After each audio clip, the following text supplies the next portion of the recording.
Assalamualaikum warahmatullahi wabarakatuh. Perkenalkan nama saya Naila Syedina Azhara dengan NIM akhir 036 Rombel Pendidikan Kimia 4B. Nah, di sini saya akan membahas mengenai apa yang sudah saya kerjakan dari soal SN1 dan juga SN2. Untuk soal yang pertama yaitu mengenai perbedaan konsep antara SN1 dan juga SN2.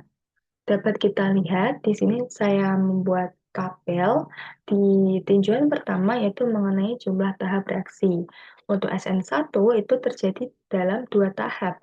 Yang pertama ada putusnya ikatan C dengan Br secara perlahan membentuk karbokation sebelum diserang oleh nukleofil di tahap kedua. Untuk putusnya ikatan C dengan Br itu tahapnya sangat lambat. Kemudian kalau untuk penyerangan nukleofil yaitu terjadi secara cepat. Nah, untuk reaksi SN2-nya itu hanya terjadi satu tahap saja, yaitu serempak dalam gambar panah, lengkung, terjadi nukleofil yang menyerang dari belakang atau backside attack, saat itu ikatan Br juga mulai putus. Nah, untuk perbedaan yang kedua mengenai hukum laju reaksi, di mana SN1 itu akan menunggu substrat putus terlebih dahulu, sehingga laju reaksinya bergantung pada substrat saja. Nah, untuk SN2 yaitu bergantung pada tabrakan yang terjadi secara bersamaan. Untuk laju reaksinya yaitu berdasarkan order 2 dengan persamaan laju reaksi yaitu K substrat dikali nukleofil. Sementara untuk SN1 hanya laju reaksinya K yaitu konstanta dikalikan dengan substrat. Untuk perbedaan ketiga yaitu mengenai jenis substrat yang paling mudah bereaksi di SN1 yaitu substrat tersier paling mudah bereaksi. Alasannya kenapa? Yaitu karbokation tersier paling stabil karena mendapat dorongan kerapatan elektron dari tiga gugus alkil di sekitarnya.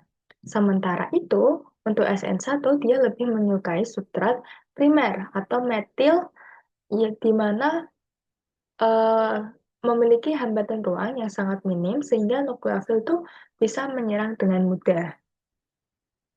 Untuk perbedaan mengenai kekuatan nukleofil, SN1 yaitu dapat berlangsung dengan nukleofil yang lemah atau bahkan netral. Seperti contohnya yaitu etanol, kemudian untuk yang SN2 itu membutuhkan nukleofil yang kuat, biasanya bermuatan negatif seperti OH- atau cyanidamine atau CN-. Kemudian mengenai jenis pelarut yang mendukung.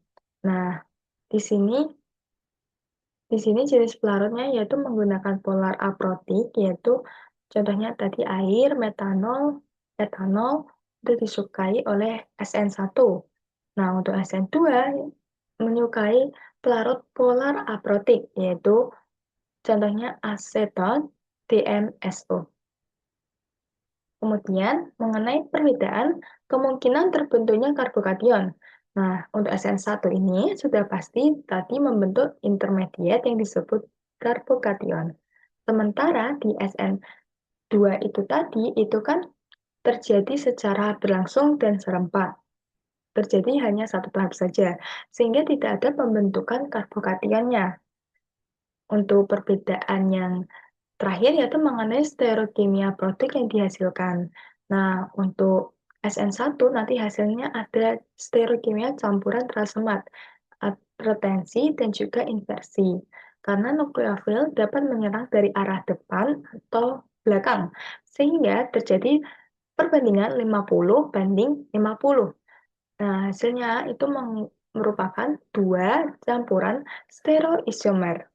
Sementara untuk yang SN2, yaitu inversi konfigurasi SN2 itu wajib menyerang dari belakang kan? Nah, menyebabkan susunan ruang atom pada karbon pusat itu terbalik seperti payung yang tertiup angin kencang. Untuk soal kedua, yaitu mengenai SN pertama, SN1, tentukan produk utama dan tuliskan mekanisme yang lengkap untuk reaksi berikut, yaitu CH3 3 kali CBr ditambah H2O.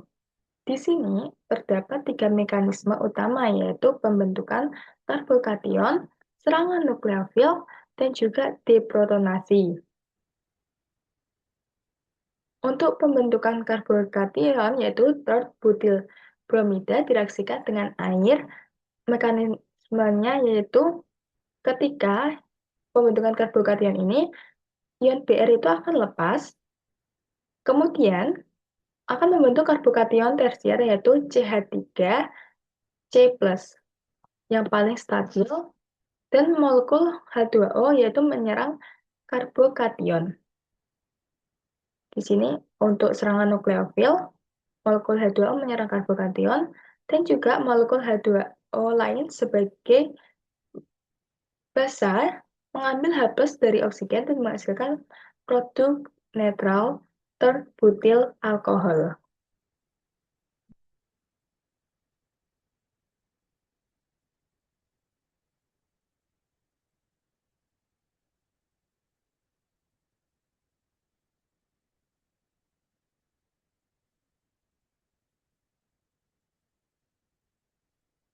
Ini akan membentuk CH3 3 kali C+.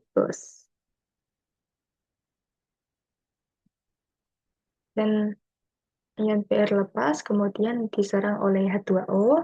Di sini ada H2O yang berlebih, akan memutuskan ikatan H ini, dan ikatan H akan menjadi H3O+.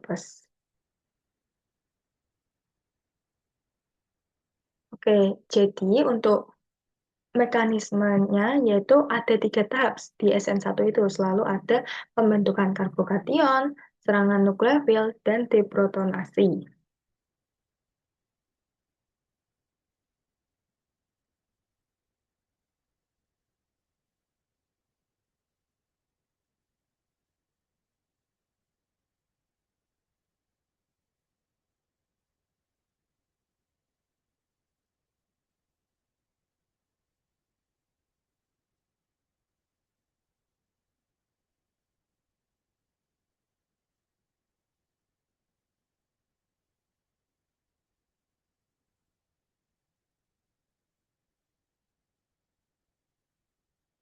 Terus soal selanjutnya, ini juga sama dengan 2A, yaitu tentukan produk utama dan tuliskan mekanisme reaksi lengkap untuk reaksi berikut.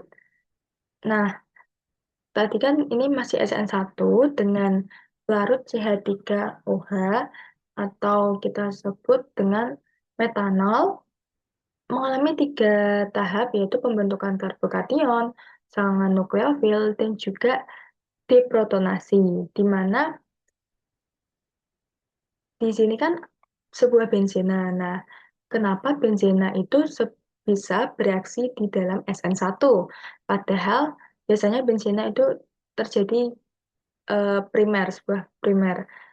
Alasannya yaitu karena adanya resonansi dalam benzena, sehingga muatan positif pada atom karbon benzilik itu, karbon yang terikat langsung pada cincin dapat berinteraksi secara efektif dengan sistem elektron pi, sehingga memungkinkan sebuah delokalisasi atau disebarkan ini ke dalam cincin, khususnya posisi orto dan para.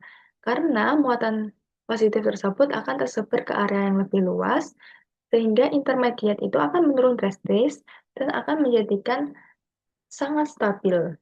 Sehingga benzena memungkinkan terjadi di reaksi SN1 karena adanya resonansi itu tadi. Untuk produk utama dari hasil ini yaitu metoksimetilbenzena.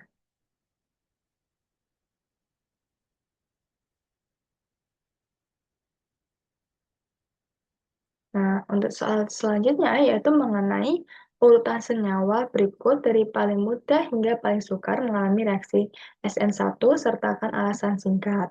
Untuk senyawa, tadi kan di nomor 1 perbedaan antara SN1 dan SN2 disinggung bahwa untuk SN1 lebih menyukai yang tersier, substrat tersier. Nah, jadi urutannya paling mudah ke sukar yaitu Yang pertama yaitu ada third butyl klorida, paling mudah, kemudian ada bensil klorida, kemudian ada 2 kloropropana, dan yang terakhir atau yang paling sukar yaitu 1 kloropropana. Kereaktifan reaksi SN1 ditentukan oleh kestabilan karbokation yang dihasilkan setelah gugus klorida itu lepas.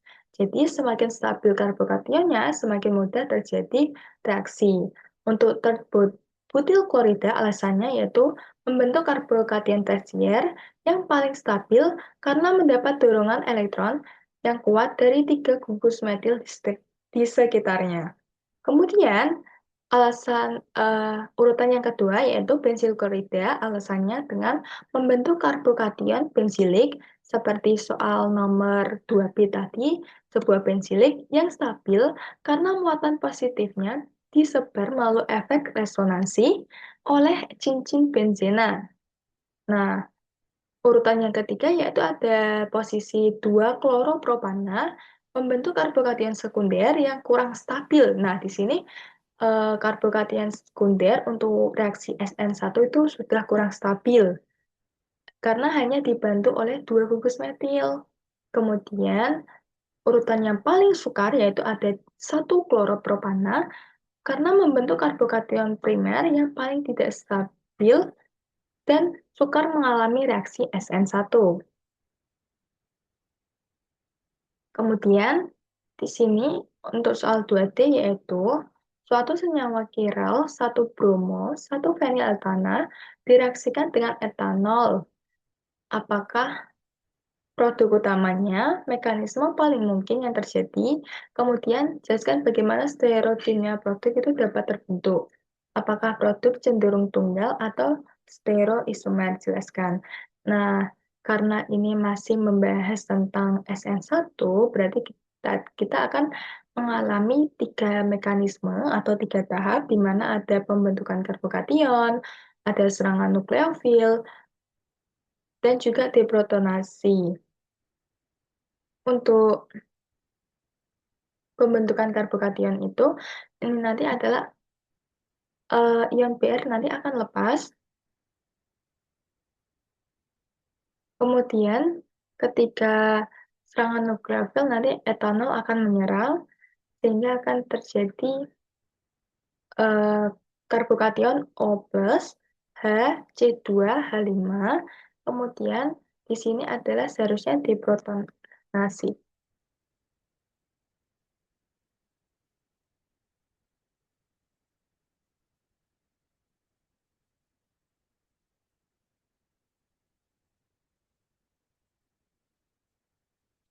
Hasilnya yaitu menghasilkan 1 etoksi, 1 fenil etana. Dari produknya dari reaktannya yaitu 1 bromo, 1 fenil etana akan menghasilkan 1 etoksi, 1 fenil etana. Kemudian mekanisme yang paling memungkinkan tadi sudah dijelaskan bahwa mekanisme yang memungkinkan yaitu SN1 karena substrat tersebut akan membentuk karbokation benzilik sekunder yang stabil distabilkan dari cincin benzena dan etanol bertindak sebagai nukleofil yang lemas sekaligus pelarut protik yaitu pelarut yang disukai oleh SN1. Nah, untuk pembentukan stereokimia produk, tahap pertamanya yaitu gugus Br lepas terlebih dahulu membentuk intermediat berupa karbokation yang berbentuk planar. Kemudian tahap keduanya yaitu karena karbokation datar, nukleofil etanol memiliki peluang hampir sama untuk menyerang dari 2 sisi, sehingga memiliki perbandingan 50/50 karena bisa nyerang dari sisi depan dan juga sisi belakangnya. Sehingga stereokimia berbentuk planar sp2 terbentuk 2 konfigurasi R dan S. Di sini untuk stereokimianya telah saya gambarkan, yaitu untuk stereokimia pertama yaitu R, 1 etoksi, 1 feniletana, kemudian ada S, 1 etoksi, 1 feniletana juga.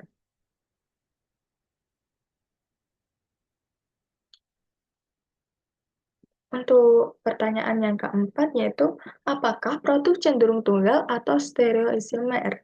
Jelaskan. Nah, produk utama yang dihasilkan yaitu campuran karena sekarangan nukleofil bebas terjadi dari kedua sisi. Hasil akhirnya yaitu campuran produk konfigurasi R dan S.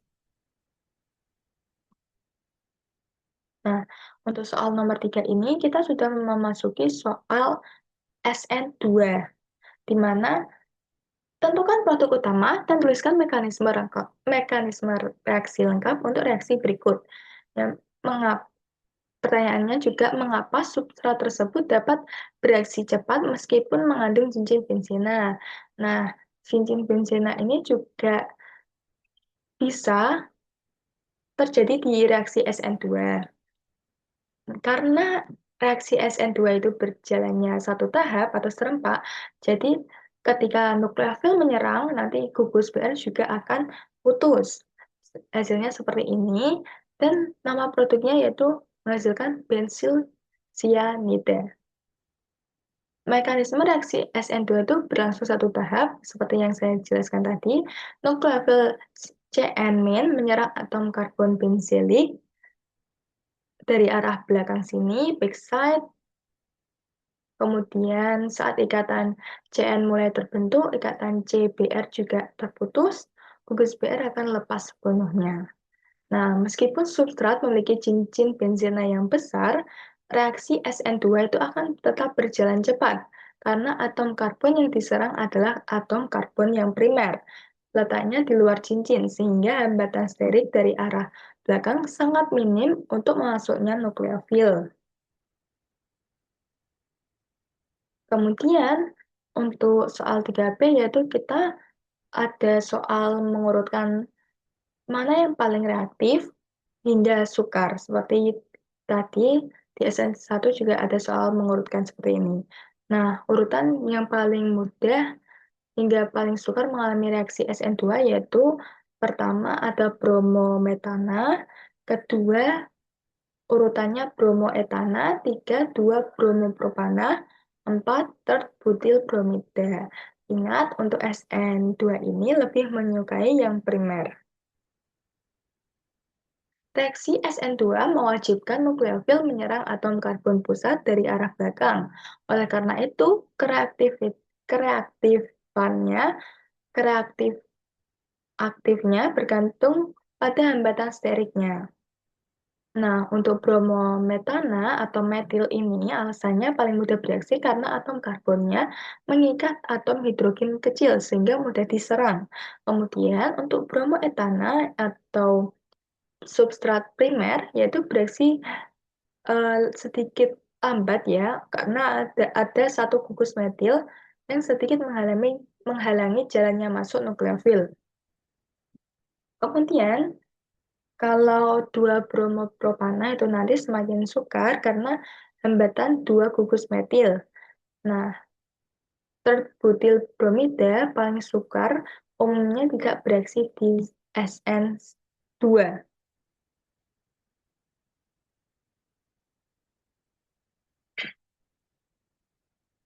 Berarti urutannya paling mudah yaitu adalah sebuah metil, kemudian ada primer, ada sekunder tadi, dua bromopropana, dan juga tersier. Untuk soal 3C, perhatikan dua konformer kursi dari satu bromo, dua metil sikloheksana. Pada konformer 1, atom Br berada pada posisi aksial. Pada konformer 2, atom Br berada pada posisi ekuatorial. Jawablah pertanyaan berikut. Yang pertama, konformer manakah yang lebih mudah mengalami reaksi SN1? Maaf, mengalami reaksi SN2, jelaskan alasanmu berdasarkan arah serangan nukleofil dan hambatan sterik.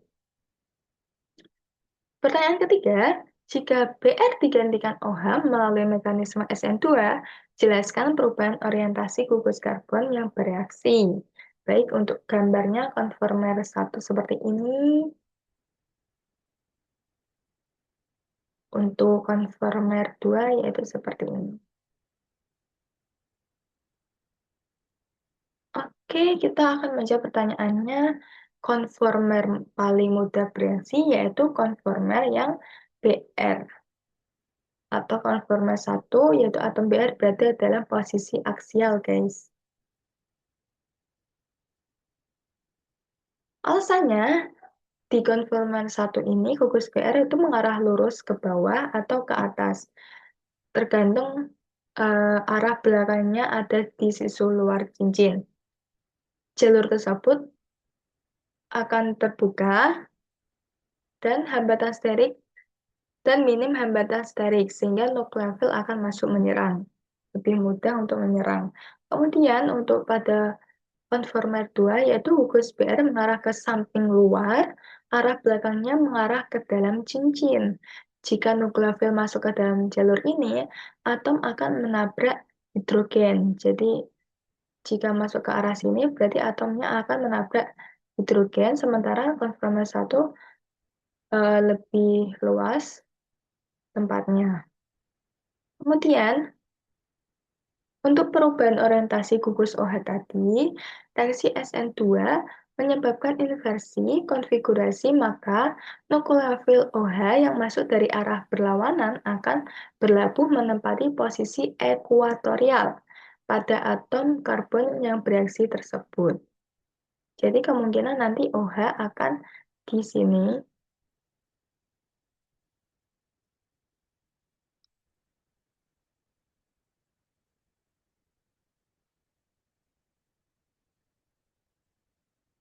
Jadi untuk soal yang terakhir yaitu senyawa R, 2-bromobutana direaksikan dengan ion hidroksida R, CH3, CHBr, CH2, CH3 ditambah OH. Jawablah pertanyaan berikut, tuliskan produk reaksinya. Kedua, gambar atau jelaskan mekanisme serangan nukleofilnya. Jelaskan perubahan konfigurasi yang terjadi pada pusat kiral. Apakah produk mempertahankan konfigurasi awal atau mengalami inversi? Oke, untuk soal 3D ini yaitu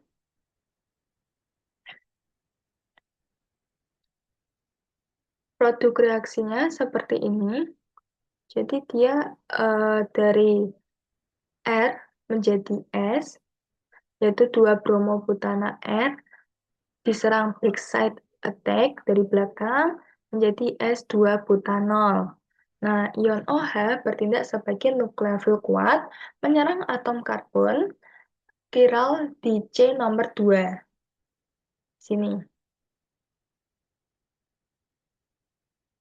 Kemudian, nah menyerangnya itu dari arah belakang, kemudian tepat 180 berlawanan arah posisi gugus pergi atom Br.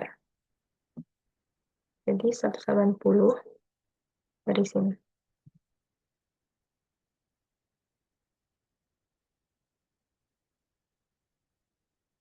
Untuk pertanyaan perubahan konfigurasi, saat nukleofil OH- mulai membentuk ikatan dari arah belakang dan atom Br mulai lepas dari arah depan, tiga gugus lain terikat pada atom C chiral terdorong dan membalikkan posisinya menjadi S.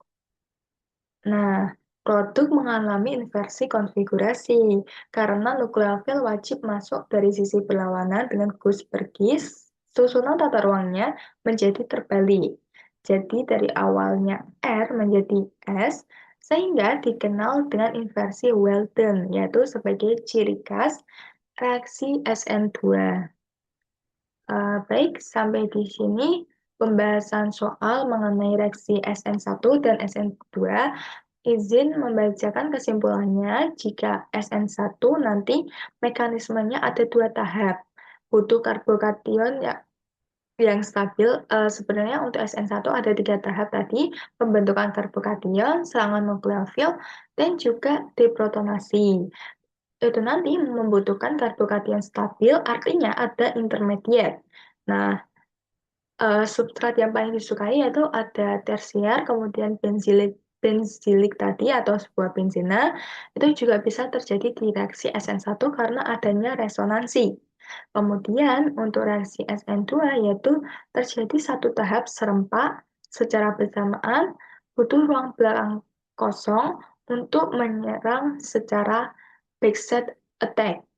Nah, hasilnya nanti yaitu inversi, kemudian menyukai substrat metil atau primer. Baik, cukup sekian yang dapat saya sampaikan. Semoga bermanfaat tentang video pembahasan soal reaksi SN1 dan juga SN2.